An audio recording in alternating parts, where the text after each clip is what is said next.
Do you feel like you're living a life that isn't yours?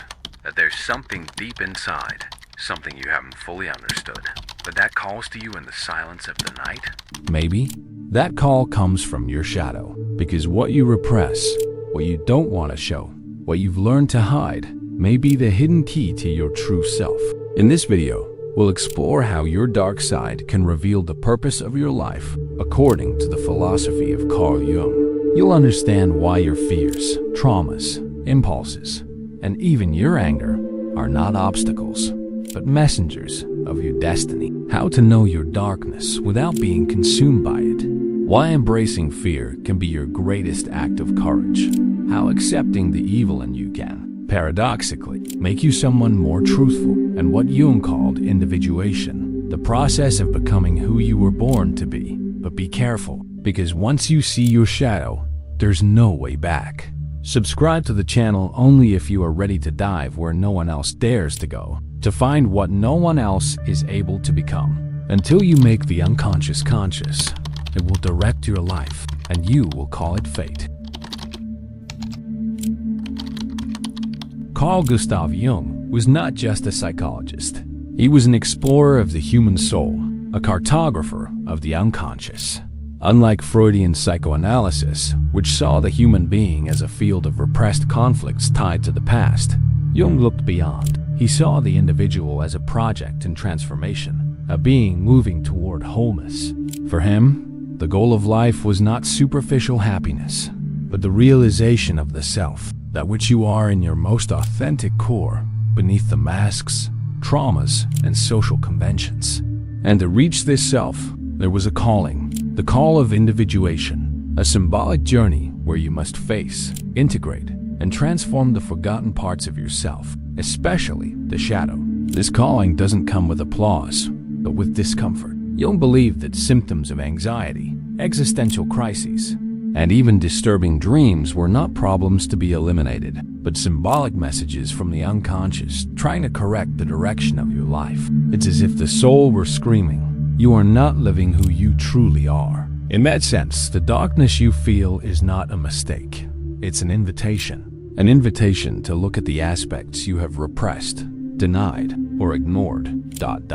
Because within them lies an essential part of your purpose.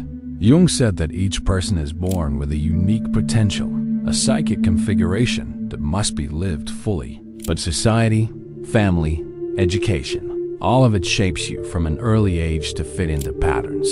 So, you construct a persona, a social mask to be accepted, but everything that doesn't fit into this persona goes into the shadow.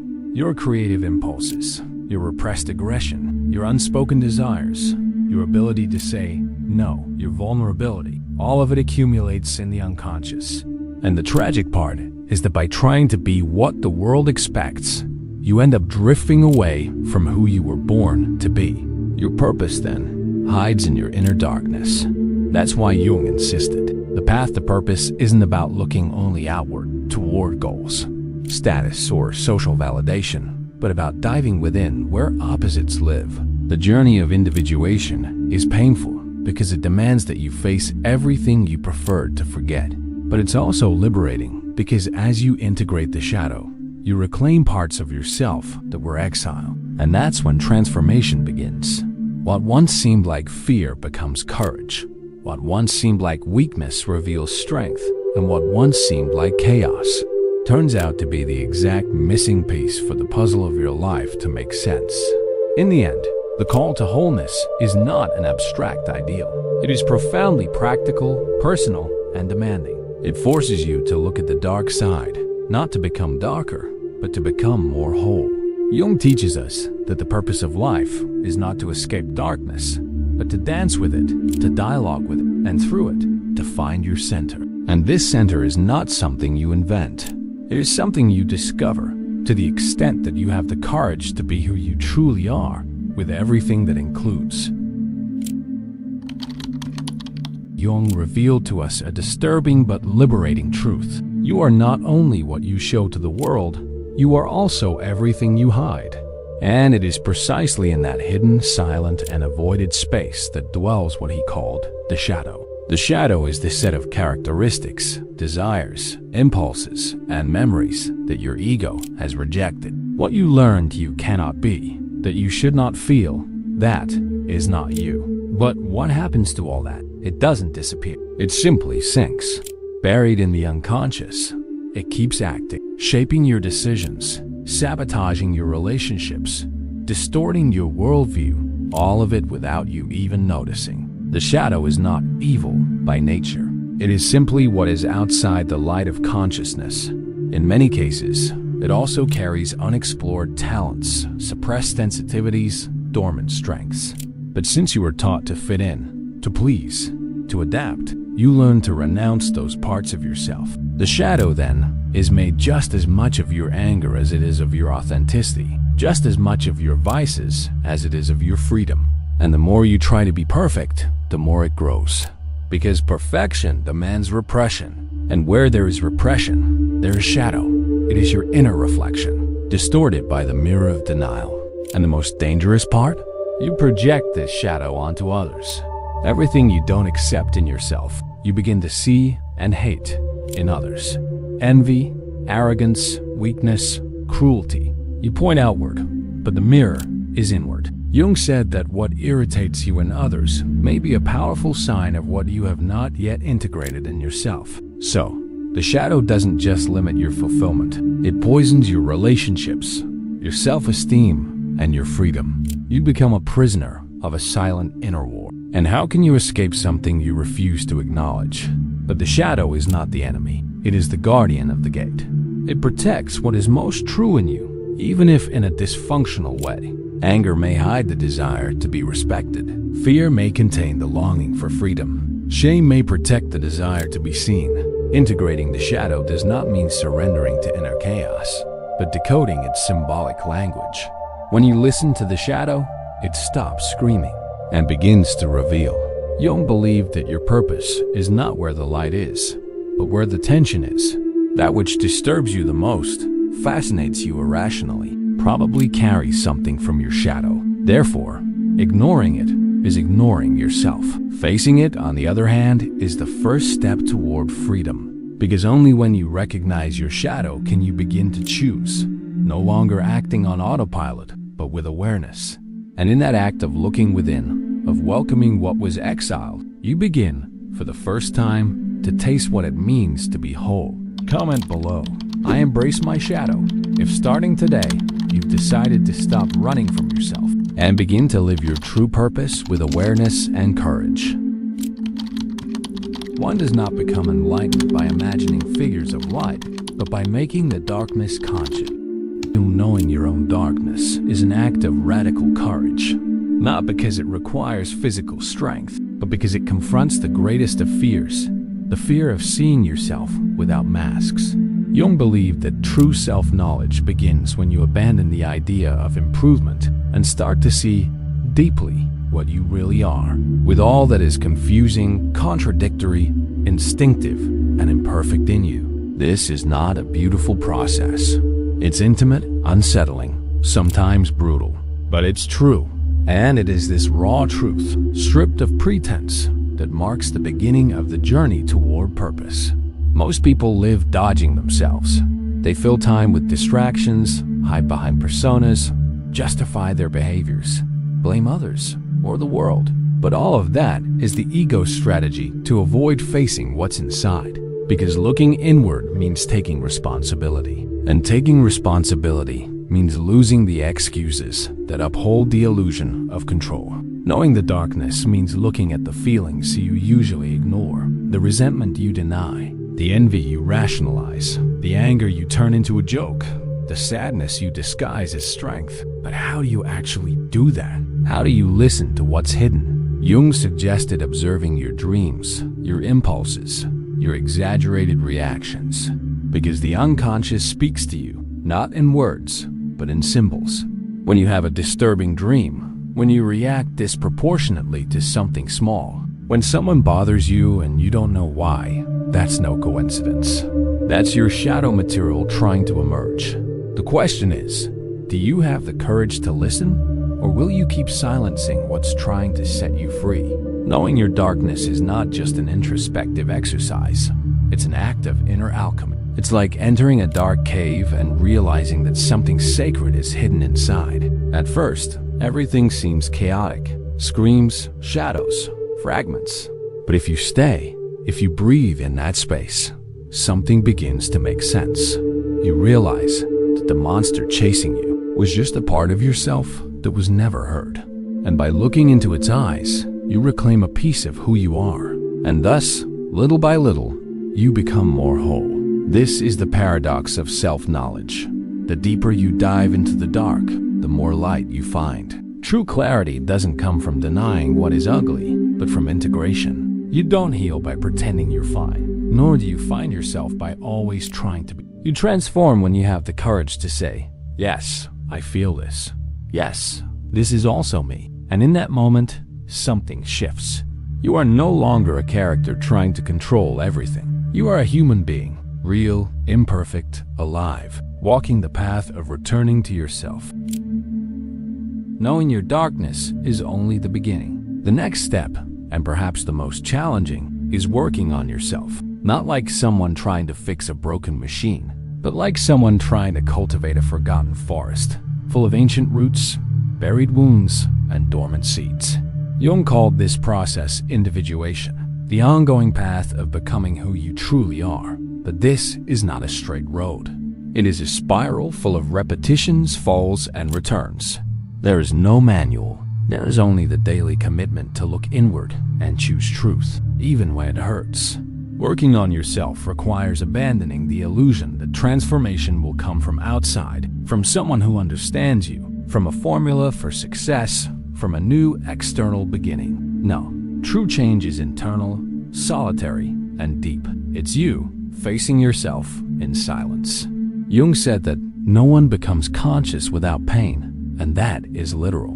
Because every real insight about yourself dismantles something. It tears down defenses.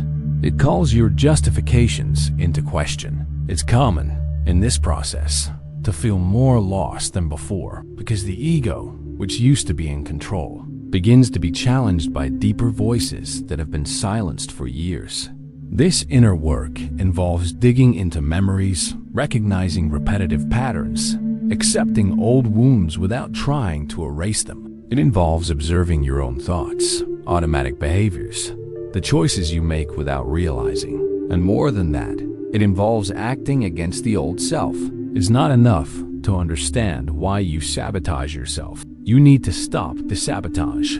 It's not enough to know your anger comes from abandonment. You need to learn how to express it consciously without projecting it onto others. True self-knowledge generates responsibility, not as a burden, but as liberation. Because now, you have choice. Working on yourself also means building a relationship with the unconscious. And that's not done through logic or willpower alone. The unconscious speaks in symbols, images, emotions, synchronicities.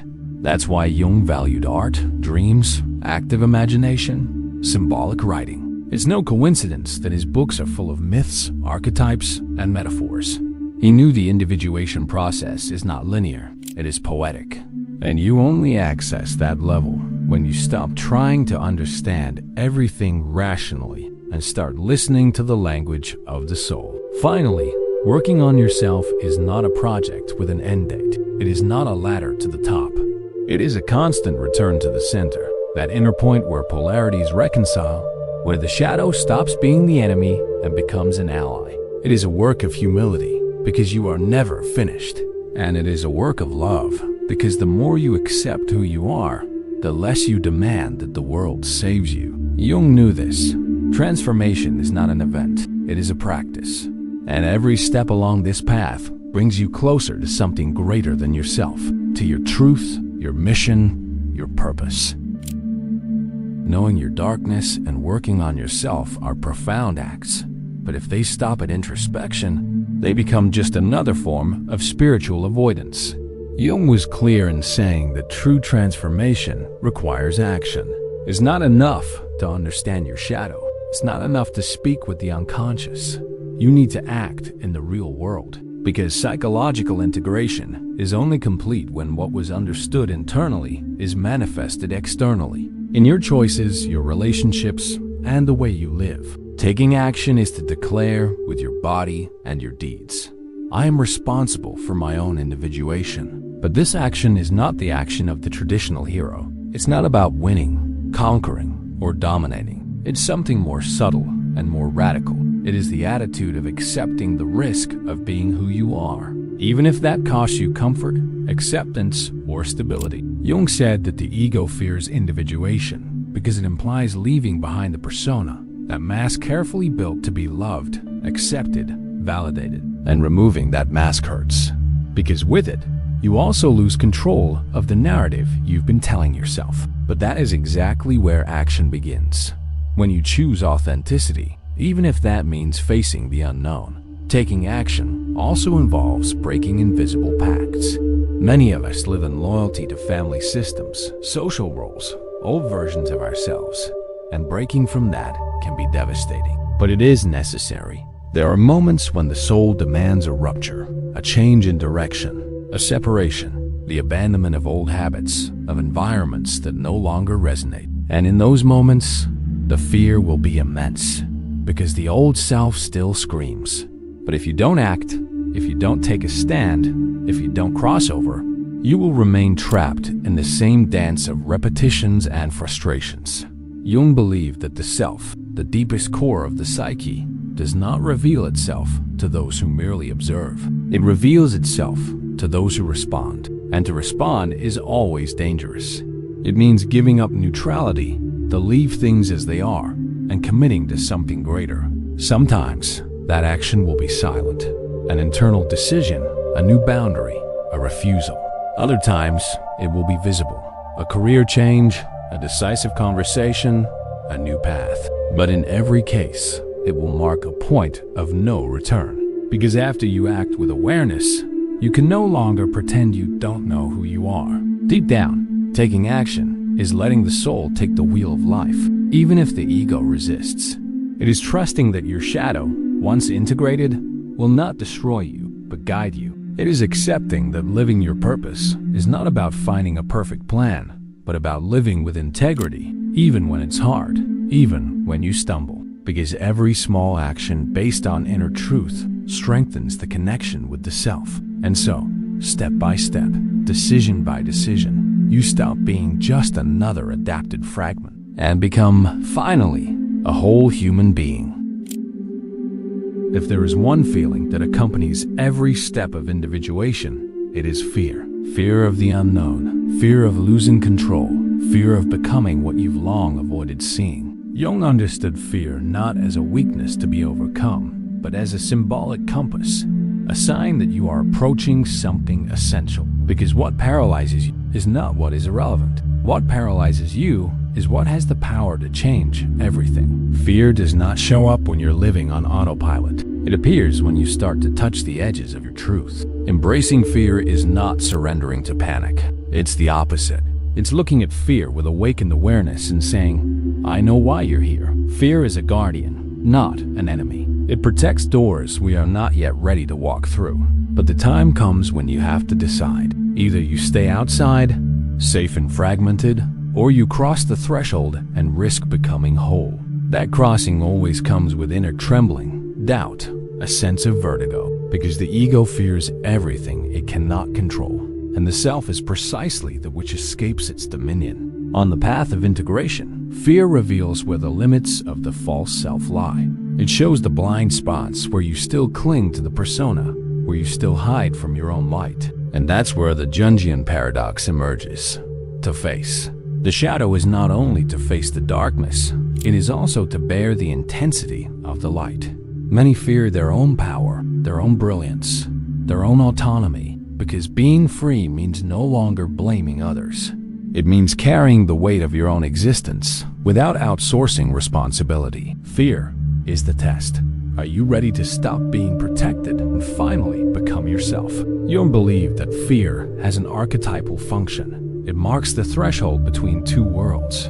Like the dragon guarding the treasure in myths, fear guards transformation. No hero enters the cave without trembling. No soul becomes conscious without shaking. But what separates the one who awakens is that they do not retreat. They enter, trembling, yes, but they enter because they realize the true danger is not in changing. It's in staying the same, stagnant, incomplete, living a life that is not yours.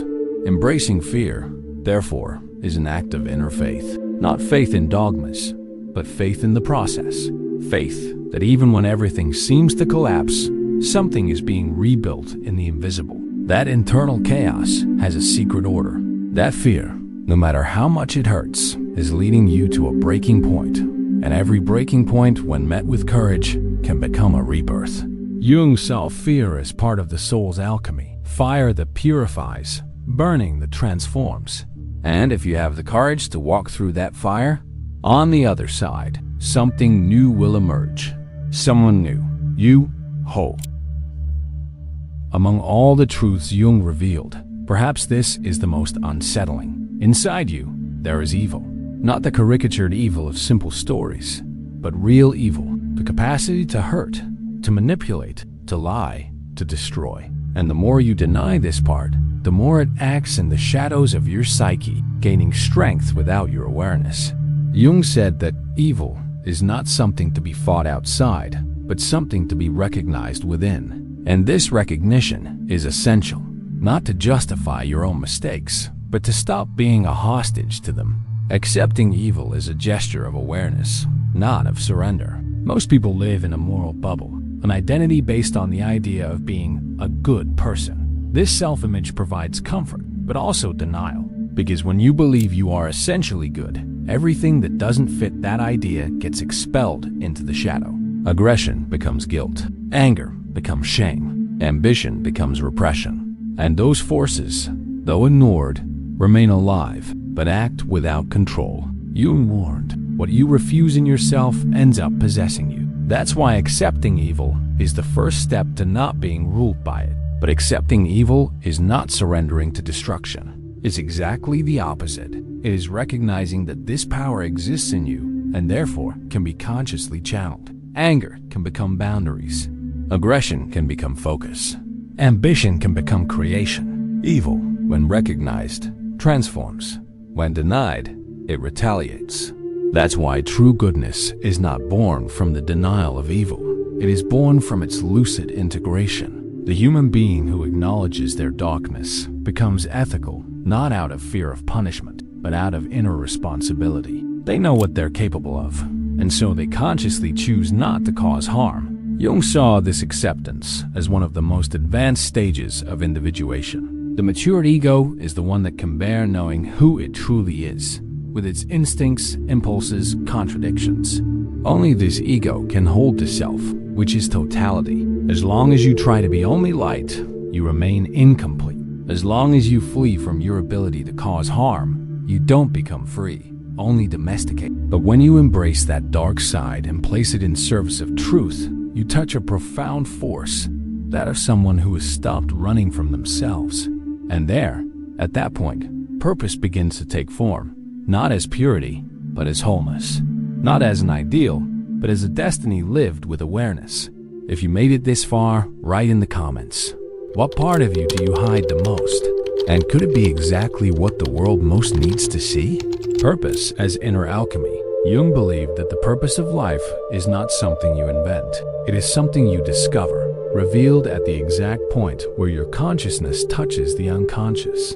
And this revelation does not come from a formula, a guru, or a career plan. It emerges as a living, dynamic, deeply symbolic process, an inner alchemy. Just as the alchemist transforms lead into gold, the human being, by integrating their shadow, transforms pain into power, trauma into wisdom, chaos into direction. Purpose, then, is not a fixed destination. It is a consequence of self-transformation. This transformation does not happen when you try to become something you are not. It happens when you accept being everything you are. When light and shadow stop competing and start conversing.